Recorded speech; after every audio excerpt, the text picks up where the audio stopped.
From the University of Notre Dame, these are Notre Dame stories. In this episode, confidence building. New research says nonverbal cues can help people avoid the social penalties of overconfidence.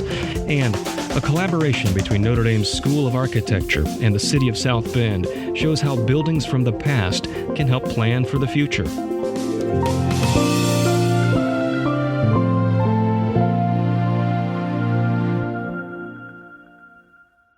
I think a simple way to think of it is if we express confidence non-verbally, so through expansive postures, assertive voice, eye contact, strong, firm handshake, this can allow you, or this will give you social benefits.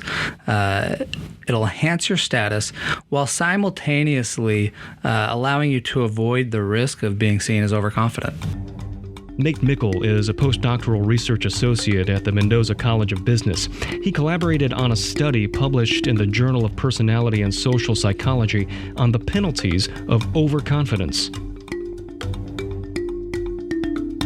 Overconfidence is one of these biases that is it's really robust. We see it in lots of instances, lots of places. So in 2015, I started working on a project with a collaborator from Berkeley and University of Utah. And we wanted to analyze all of the research on overconfidence from the last 15 years. Because the question was, there's lots of research showing that overconfidence is prevalent. Is it prevalent just because we want to find it, or does it really actually exist in the real world? And so that's kind of how I got started on this overconfidence topic. It was interesting because it was a bias, and then we wanted to find out, does this have real world consequences? So after compiling all that research from the last 15 years, we basically came to the conclusion that, this does matter a lot. It has real-world implications in business, in politics, and then that led to this next project on nonverbal versus verbal overconfidence. What are some of those real-world consequences of overconfidence? One that jumps out is in politics. So you have Ken Adelman, National Security Advisor, talking about how we can go into Iraq and it's going to be a cakewalk to liberate Iraq. That's a real-world implication where somebody has a belief about a future state of affairs and how difficult this thing is going to be to accomplish, expresses that confidence, and then is later shown to be wildly overconfident. And you think about business leaders who say we're going to be able to do X, and they pour all of these resources, time, and energy into that thing, get a lot of people behind them. You could look at Tesla right now, right? That's one where you've got a very confident CEO, and Elon Musk has he's proven to be incredible at what he does.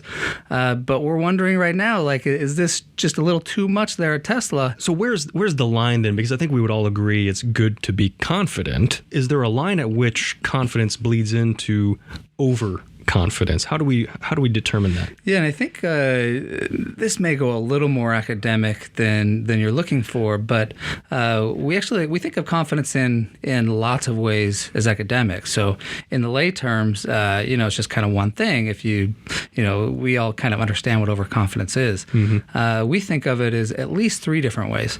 So one is I overestimate my ability to accomplish something. So we call that overestimation. So I'm going to take a test, and I tell you, I'm going to get a 95. I'm going to get an A. I'm going to ace this test, and then I get a C. We call that overestimation. So that's one type of overconfidence, and we tend to do that on hard tasks. We tend to overestimate our performance on difficult tasks. Another kind of overconfidence is I overestimate my performance relative to you. So I tell you, I'm going to perform better than you, or I'm going to do better on this test than 95% of the other, or 95 other people are taking this test. As we call this overplacement. For example, we do this with driving. So, if we ask 1,000 people, where do you rate yourself as a driver? Are you better than average? 90% of the people are going to say they're better than average drivers. Mm-hmm. That's a good example of overplacement.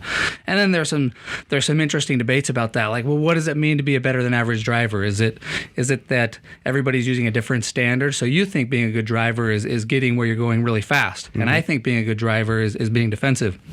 And so then it's possible, actually, we're all well calibrated. We're just using different standards. So maybe there isn't as much overconfidence as we think there. And this leads actually to the third type of overconfidence, which is the most robust of all of them. And this is we refer to as overprecision.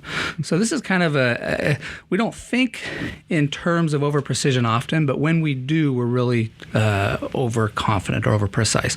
So the way we analyze this is we ask you 10 questions.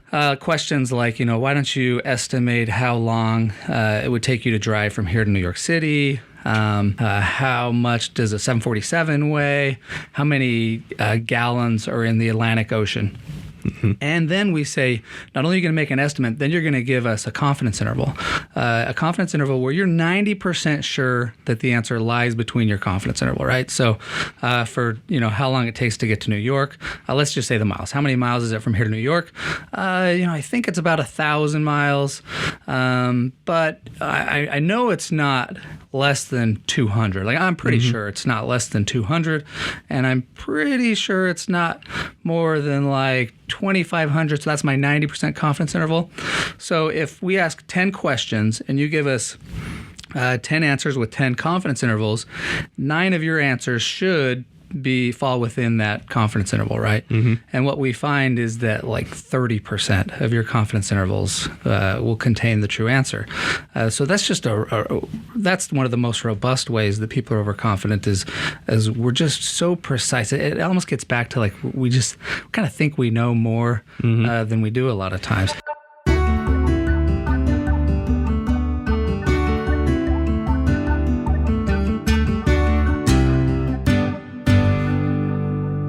You talk about, is there a line between like what's overconfidence and where do we leave from confidence and get to overconfidence?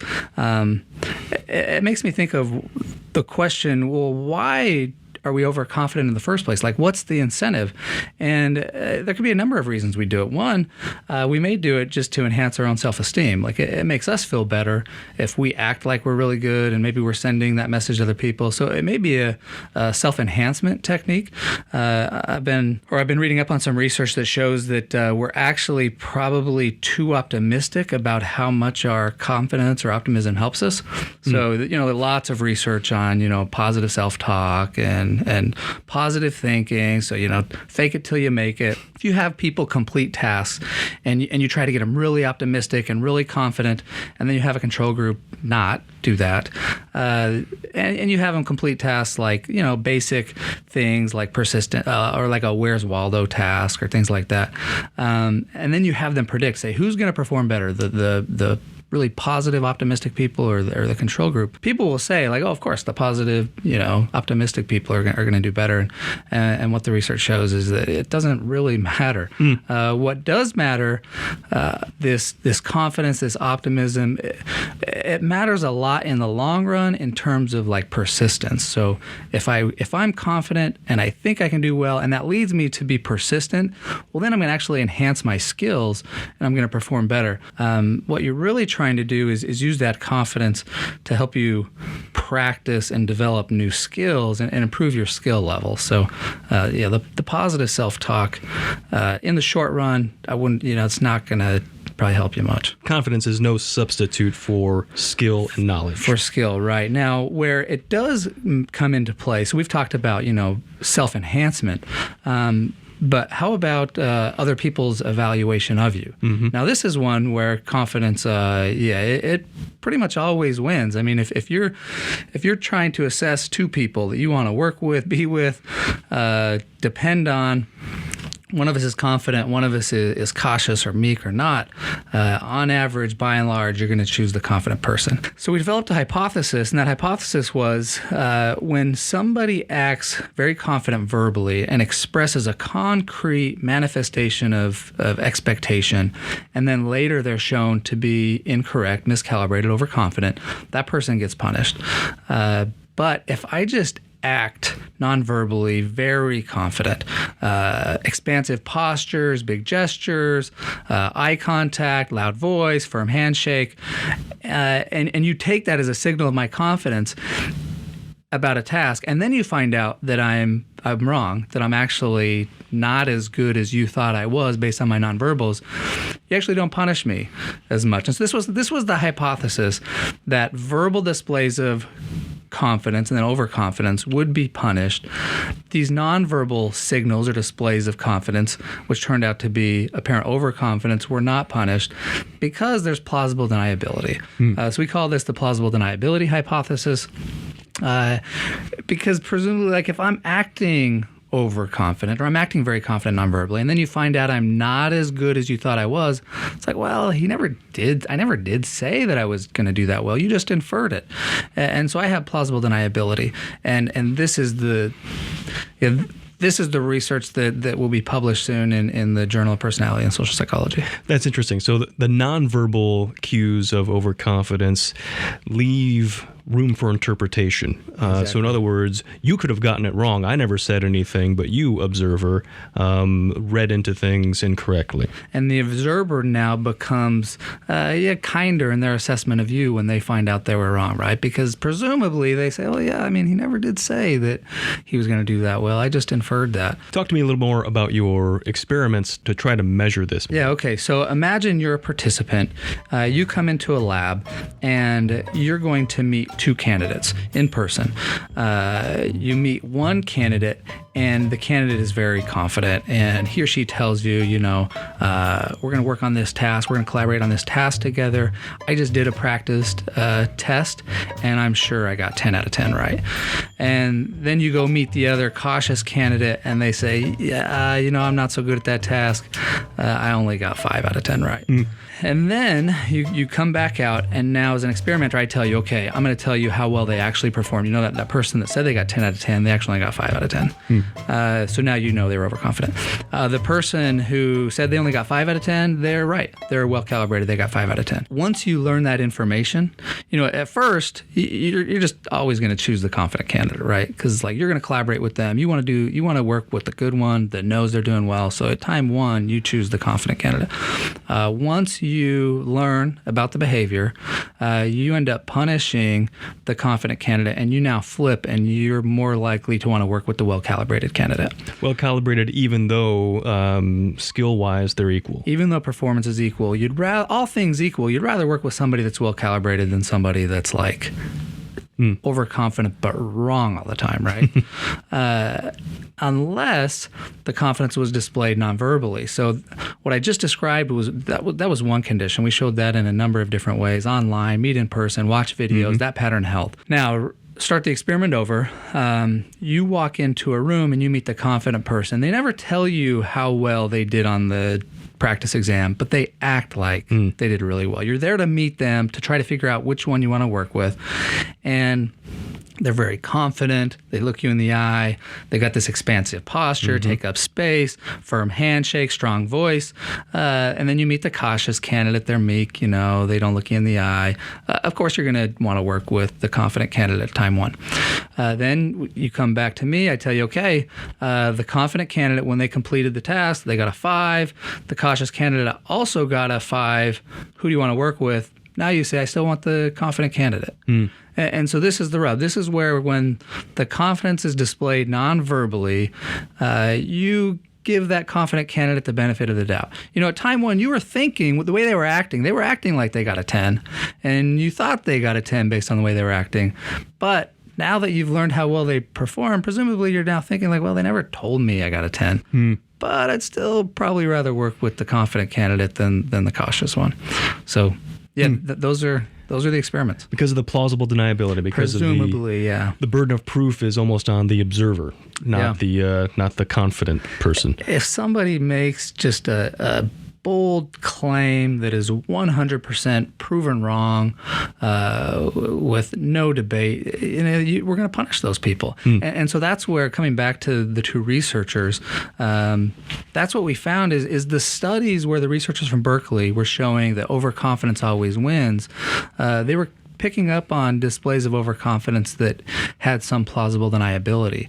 And the researcher at Utah that was finding, no, overconfidence is punished, it was overconfidence in a way where there was no plausible deniability. So when there's no plausible deniability, when you're just shown to be flat out wrong, you're going to be sanctioned for that. Nate Mickle, thank you very much. Hey, thank you, Andy. Appreciate you having me on.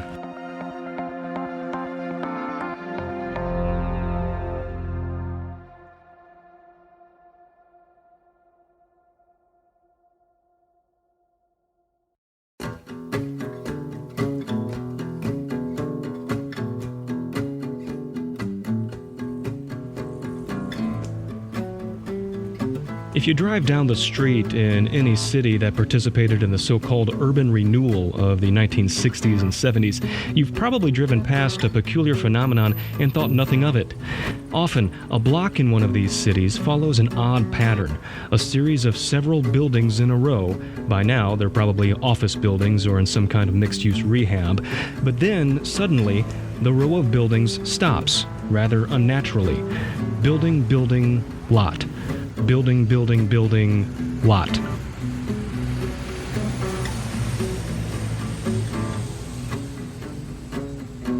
So urban renewal all across the United States had some very similar characteristics. There were mass demolitions of entire blocks in downtown, and South Bend was really connected nationally. So in some ways we were an example for how urban renewal can be achieved nationwide. We were kind of a poster child for urban renewal. Alicia Fiesel is administrator of the Historic Preservation Commission of South Bend, Indiana, and she estimates that in downtown South Bend and the immediate vicinity, 70% of the buildings that once stood in the 1920s stand no more. South Bend was really comprehensive at one point. It was a very dense downtown, so you wouldn't have had parking lots. So outside of alleys, there wouldn't be any breaks in a city block. Remembering the built environment of the city during this period is a major public education goal of the Commission. To help, they turned to the School of Architecture and architecture librarian Jennifer Parker. Well, one thing that we were excited about when we learned about the possibility of incorporating an immersive experience is how could we recreate the city and give people the experience of walking down Main Street, South Bend, before it was really transformed in the 60s and 70s to what it is today. So how could we take the past buildings and combine them with current buildings to create an experience where people would understand what South Bend had been and what it can be? The collaboration eventually produced the Building South Bend project. It has several components: an app, a website, and something rather remarkable: a 3D printed map of blocks of historic downtown South Bend. Those models are made from blueprints housed at the Historical Commission, and they're being placed on tabletop displays inside Bond Hall on campus and at the South Bend History Museum. To ensure accurate placement, especially for buildings that are no longer standing, the project is using a grid taken from old fire insurance documents.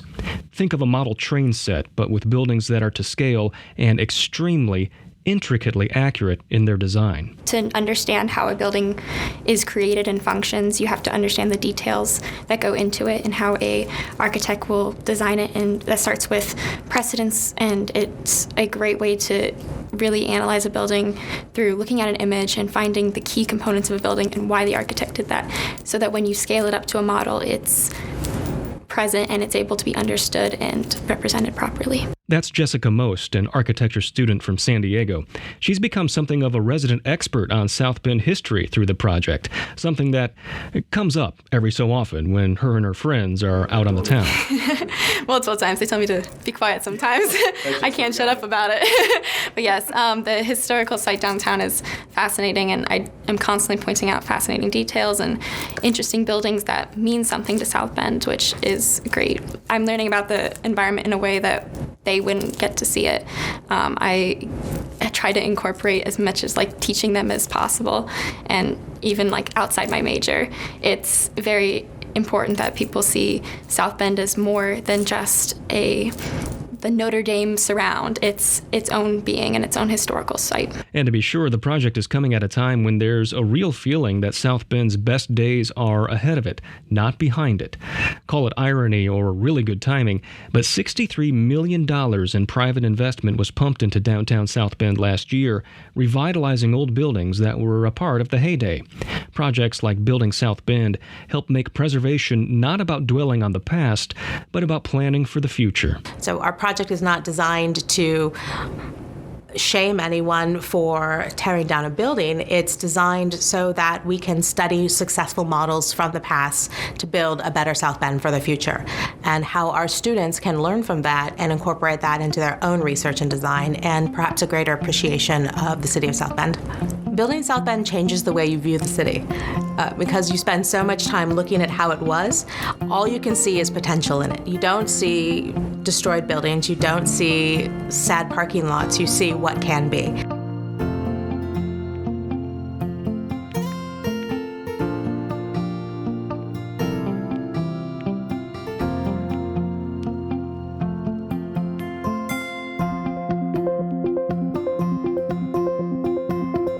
Notre Dame Stories is produced by the Office of Public Affairs and Communications.